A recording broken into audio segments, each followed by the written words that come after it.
Assalamualaikum warahmatullahi wabarakatuh.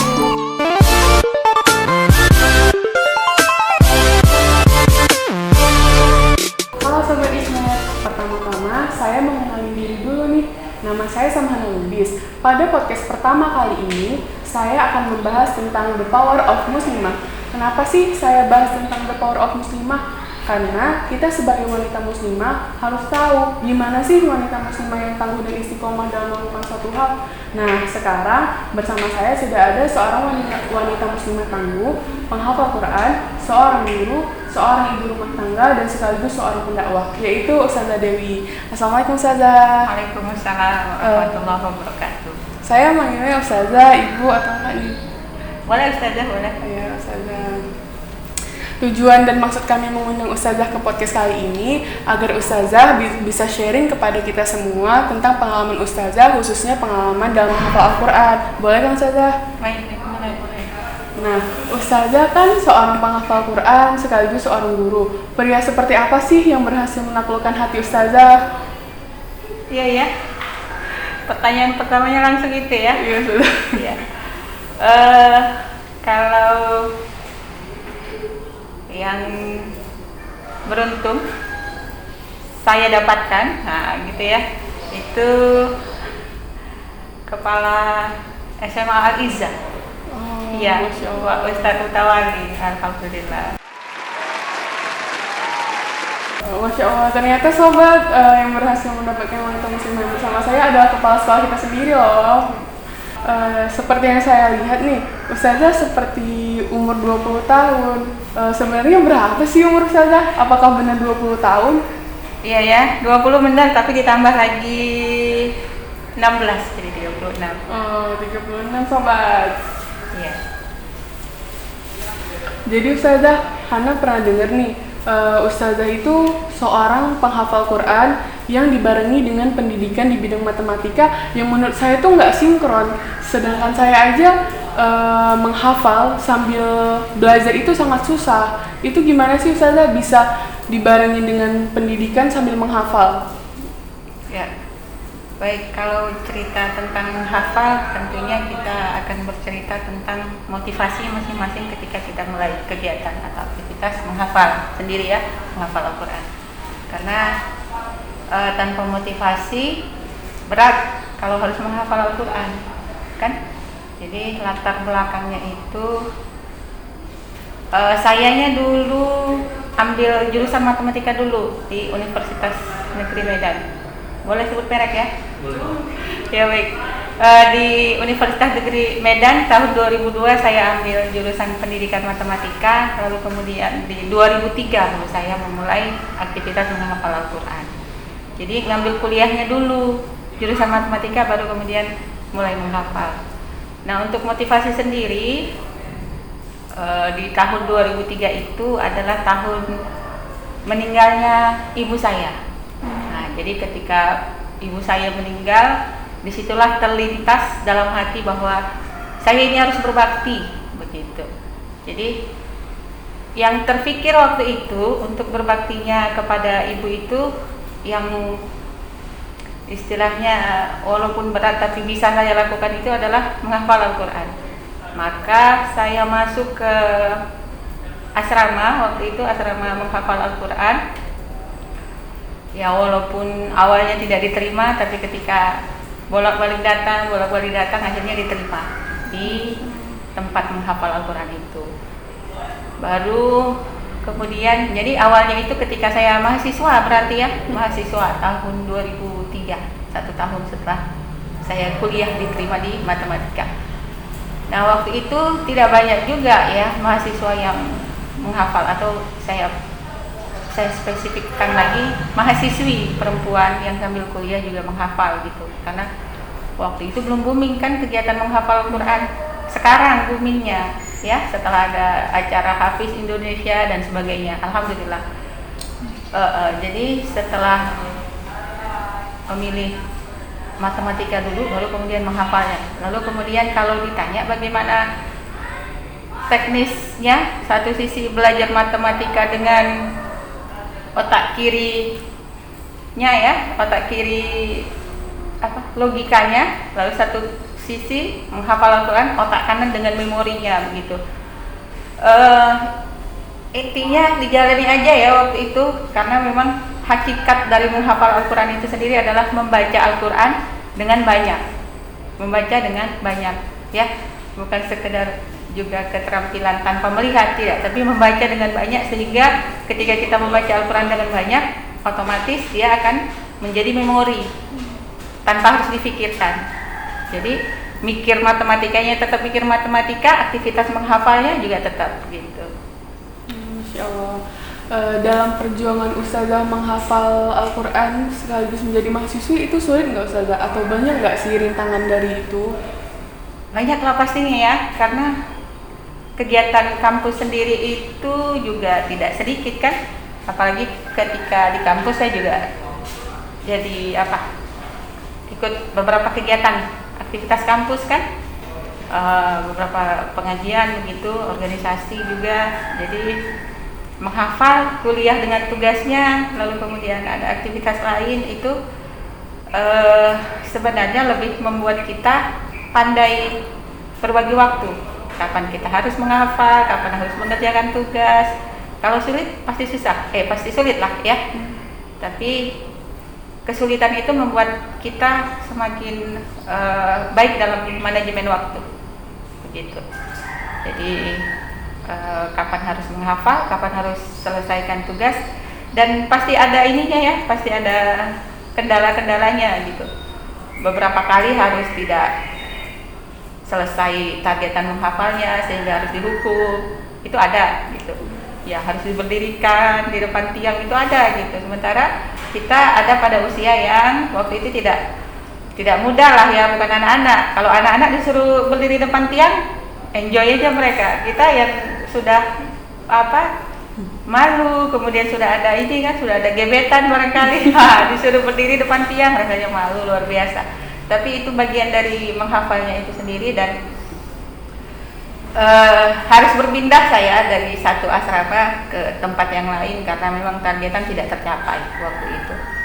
2003 saya menghafal di satu pondok, kemudian karena memang targetan tidak tercapai, kami pindah ke satu pondokan yang kami buat sendiri dengan manajemen kami sendiri. Ada beberapa mahasiswa yang kemudian buat satu pondokan juga gitu. Kapan ketika Ustazah mendapatkan gelar 30 juz itu? Lama. Saya menghafal 2003, saya selesai setoran hafalan itu 2016. Coba bayangkan berapa tahun itu? 2003, 2016 itu. Sekitar 12 tahun. 13 tahun gitu ya. Ya, dan itu juga enggak rutin saya jalani karena memang ada waktu putusnya. 2003 saya menghafal, 2007 saya dinikahi. Nah, waktu dinikahi itu sama Ustadz Mutawali, yang ganteng itu. Ya, 2007 saya menikah, kemudian di situ waktunya saya sibuk dengan aktivitas rumah tangga dan kemudian juga dengan aktivitas sehari-hari, sehingga membuat aktivitas menghafalnya itu, kegiatan menghafal berhenti sebentar. Tapi tetap berharap, kemudian berdoa kepada Allah untuk kemudian saya bisa menghafal kembali, dan Allah jawab doa itu di tahun 2011 dengan satu komunitas memang pekerja gitu ya, ada seluruh Indonesia, dari seluruh Indonesia ada sebuah komunitas menghafal Al-Quran, Mukhayyam Quran namanya, Mukhayyam Quran Nasional. Saya daftar di 2011, alhamdulillah masuk. Kemudian kami ada pertemuan di setiap 6 bulan sekali. 6 bulan sekali ketemu 10 hari, menghafal masing-masing mandiri, yang itu adalah dari berbagai disiplin profesi ya. Ada yang dokter, ada yang guru, ada yang dosen, ada yang banyak. Ada yang kalau ustadznya banyak kan begitu. Dan alhamdulillah 2011 ke 2016. Dan 2011 itu waktu itu saya sedang hamil anak ketiga. Ya, hamil anak ketiga saya berangkat, itu tempatnya selalu di Jawa. Jawanya itu maksudnya kadang di Bogor, kadang di Bandung, kadang di di Jakarta gitu kan. Hamil, kemudian bawa anak, bawa bayi, hamil lagi, bawa bayi lagi. Sehingga di tahun 2016 itu saya bawa bayi. Ya, waktu sudah selesai setoran hafalan itu saya bawa bayi yang keempat. Jadi lama ya, 2003 saya mulai, 2016 akhirnya selesai. Ya. Jadi kan sekarang Ustazah juga bekerja sebagai seorang guru, juga untuk mengurus keluarga dan juga berdakwah sekaligus untuk mengulang hafalan. Itu gimana sih cara Ustazah membagi waktunya? Kalau untuk waktu, memang untuk penghafal Al-Quran harus punya waktu wajib buat Al-Quran ya. Kalau dulu ketika saya sedang menghafal, hampir semua waktu saya itu saya pakai untuk menghafal. Waktu luang maksudnya, ya. Suami saya tahu bagaimana. Begitu ada waktu luang saya pegang Quran, begitu ada waktu luang saya pegang Quran gitu. Tapi kalau sekarang karena memang sudah setoran itu sudah gitu kan. Itu waktu wajib saya itu biasanya sebelum subuh. Nah, sebelum subuh, lalu kemudian untuk waktu-waktu yang lain ya sama, masih seperti yang tadi. Kalau waktu luang murojaah, karena memang saya juga ngajar kan, saya juga ada ngajar tahfiz juga, ngajar SMP juga, kemudian ada anak-anak juga kan. Jadi memang begitulah, setiap waktu luang adalah waktu Al-Quran. Nah, begitu. Saya sendiri nih Ustazah, saya untuk menghafal aja dibarengi dengan belajar itu susah gitu. Apalagi padahal di sekolah ini udah ada kegiatan untuk Al-Quran, tapi tetap saja sulit untuk menghafal. Itu gimana sih Ustazah bagi kita semua yang sering mengeluh dalam menghafal Al-Quran? Gimana sih biar kita bisa semangat gitu? Padahal kan di sekolah udah ada kegiatan Al-Quran juga, tapi kita masih aja ngeluh dalam menghafal itu. Ya, seperti yang saya sebutkan di awal tadi, motivasi awal itu penting ya. Kalau sudah dapat motivasinya, apapun kendalanya insya Allah akan dijalani. Kan motivasi awal itu menjadi penting. Tapi ketika motivasinya masih kurang, kemudian dia punya aktivitas menghafal, maka teknis menghafal Al-Quran itu sebenarnya satu saja, ya, baca, lupa, baca, lupa, baca, lupa, baca, lupa, itu aja. Kalau lupa, baca lagi, lupa, baca lagi, lupa, baca lagi, sehingga dia menjadi memori, menjadi ingatan kita. Kan sama seperti Al-Fatihah yang tidak pernah sadar kita kapan kita pertama kali hafal Al-Fatihah. Ya, nggak pernah ya, tiba-tiba udah hafal aja. Begitulah sebenarnya Al-Quran, ya. Lupa lagi, hafal lagi, lupa lagi, hafal lagi, lupa lagi, hafal lagi. Bahkan bagi penghafal Al-Quran yang sudah sangat hafal sekali, bisa jadi ketika dia tidak murojaah, maka hafalan itu menjadi lupa lagi gitu. Jadi teknisnya hanya itu. Nah, motivasi untuk lupa, hafal lagi, lupa, hafal lagi itu yang menjadi penting, kan? Dan butuh komunitas sebenarnya untuk Al-Quran ini ya, komunitas menghafal Quran, kelompok-kelompok menghafal Al-Quran, sehingga kadang-kadang kalau motivasi pribadinya itu kurang, kita punya teman yang saling menguatkan dan mengingatkan. Ya, jadi sama kayak di kami kan, kemarin waktu komunitas Muqayyam Quran itu selesai di tahun 2016, kami sendiri buat. Supaya saling menguatkan, saling mengingatkan. Setiap per setengah tahun masih kumpul, walaupun sudah gitu kan, setorannya sudah masih tetap kumpul. Komunitasnya sampai 2020 ini masih berjalan gitu? Masih, alhamdulillah masih. Iya, jadi malah kan juga jadi jalan-jalan juga, sarana murojaah juga gitu. Kemudian masih ada ilmu-ilmu lainnya juga, karena Al-Quran sendiri luas ya. Sesudah selesai setoran apalagi? Wah, ternyata harus belajar isi Al-Quran. Wah, untuk mempelajari isi dia harus paham bahasa Arab. Waduh, harus belajar bahasa Arab lagi, macam dan seterusnya ya. Jadi sehingga Al-Quran ini adalah sebuah aktivitas bersama Al-Quran ini aktivitas yang kalau kata Ustadz saya itu tidak pernah ada titik bersama Al-Quran, koma terus nggak selesai. Makanya kita juga gitu kan, mau menghafal Quran, mau apa, mau dapat gelar hafiz, sesudah itu apa? Banyak lagi, karena samudra Al-Quran itu sungguh luas. Jadi seperti itulah motivasi dari Ustazah Dewi. Semoga bisa menginspirasi dan menambah motivasi kita semua untuk lebih semangat menghafal Al-Quran. Sebelum kita tutup nih Ustazah, Ustazah kasih kata motivasi buat kita semua dan untuk menghafal. Ya, motivasinya ketika Rasulullah mengatakan bahwa satu huruf Al-Quran itu bernilai 10 kebaikan, gitu ya. Ya, Rasul mengatakan tidaklah alif lam mim itu satu huruf, tapi alif satu huruf, lam satu huruf, mim satu huruf.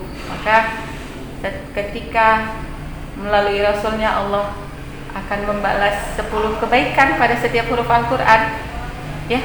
Sedangkan kegiatan menghafal Al-Quran itu adalah membaca Al-Quran sebanyak-banyaknya, kan? Ya, berarti menghafal Al-Quran, membaca sebanyak-banyaknya Al-Quran sehingga mendapatkan kebaikan dari Allah. Satu huruf diganjar 10 kebaikan, ya kan? Maka cukuplah itu menjadi motivasi kita untuk menjadi seorang penghafal Al-Quran, mendapatkan kebaikan sebanyak-banyaknya melalui Al-Quran. Ustazah, ada nggak sih batasan buat kita menghafal? Misalnya yang boleh menghafal nih anak-anak aja, orang tua ya nggak perlu karena mereka udah lanjut usia gitu misalnya. Ya, kenapa anak-anak sering menghafal? Karena memang menurut orang tuanya mereka masih mudah untuk menghafal. Dan kenapa orang tuanya tidak menghafal? Karena menurut orang tuanya mereka sudah tidak waktunya lagi, kan begitu? Kenapa anaknya disuruh menghafal Quran? Anaknya masih bisa. Kenapa orang tuanya enggak? Karena orang tuanya sudah tidak bisa lagi. Kenapa? Karena sudah tua. Maka ini sebenarnya adalah pendapat yang terbantahkan, karena di kadang-kadang ada media juga yang menyiarkan orang tua 60 tahun bisa hafal Quran, kan? Kemudian ibu-ibu walaupun dia seorang dokter dengan aktivitas dan kesibukannya dia tetap bisa hafal Quran. Kemudian ada yang cacat juga tapi dia tetap bisa hafal Al-Quran, ya. Maka menghafal Al-Quran itu adalah kegiatan untuk semua usia. Bahkan semakin tua kita seharusnya lebih sering bersama Al-Quran, ya. Dan kegiatan menghafal itu adalah kegiatan yang senantiasa kita bersama Al-Quran, lama waktunya bersama Al-Quran. Jadi tidak juga harus menunggu tua, tunggulah sudah tua nanti baru menghafal, malah ini. Ya, jadi ketika sudah berazam, bertekad mau menghafal Quran sekarang atau tidak nanti sama sekali. Nah, itulah pengalaman dari Ustazah Dewi. Kita tuh nggak harus menghafal dari tubuh besarnya dulu. Bahkan dari usia sekarang kita sudah bisa menghafal Al-Quran. Tidak harus tunggu tua, atau bukan yang tua bukan berarti tidak boleh menghafal gitu. Jadi terima kasih untuk Ustazah Dewi atas waktunya sudah menyempatkan. Sama-sama. Terima kasih juga sudah diundang. Ya, mohon maaf jika ada salah kata. Sama-sama. Oke sobat, itulah motivasi dan inspirasi dari Ustazah Dewi. Assalamualaikum warahmatullahi wabarakatuh. Salam kreativitas tanpa batas.